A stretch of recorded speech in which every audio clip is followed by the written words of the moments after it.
Kampala Capital City Authority kyongedde okwekokola abantu abagufudde omugano nga boonoona n'okubba ebimu ku bintu ebiteekeddwa ku nguudo naddala mu Kampala, nga kino kiviirako n'abantu abalala okufiirwa obulamu bwabwe.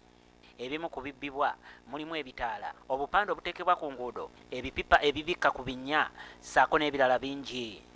Okusinziira ku ssenkulu wa KCCA Inginiya Andrew Kitaka, beesanze nga batwalibwa mu kkooti era KCCA ekkakkanye ng'efiiriddwa ensimbi nnyingi mu kusasula ababeera bafunye obuvune nga bagudde mu binnya.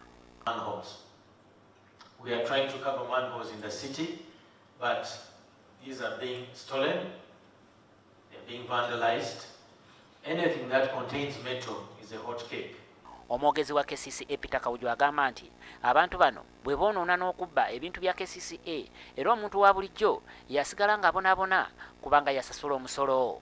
So tugenda kwongera essira okulaba nti tulondoola n'abantu bennyini okukola kye bayita community policing, okulaba nti basobola okwongeramu amaanyi mu byokwerinda, nti bwe balaba omuntu ng'azze okutwala kebo nga si wa KCCA nabo bayinza okwekubira enduulu ku poliisi oba ne bamukwata, okulaba nti tukuuma ebintu ebiteereddwayo. Zino ssente zaffe ffenna bampa musolo, bwe tuzoonoona tetujja kugenda mu maaso, enkulaakulana tejja kujja.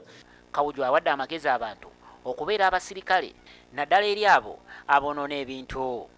Naye ebimu ku bintu ebivuddeyo be bantu okuddira ebintu gavumenti byetaddeyo bikozesebwa ku nguudo ate ne babibba ne babyonoona ne babitwala ewaabwe. Ebimu ku bintu ebinokoddwayo ze manhole covers, bipipa mwe tuteeka kasasiro, amataala, batteries ne panels zonna ze tutaddeyo, nti olumu junction yonna evaako ne mumala ennaku nga 2 munoonyereza, kumbe omugezigezi mu kibuga Kampala yagenze nabba kebo. Bino byonna bibadde mu nsisinkano ya ssenkulu wa KCCA Inginiya Andrew Kitaka gy'abaddemu ne bannamawulire wano mu Kampala.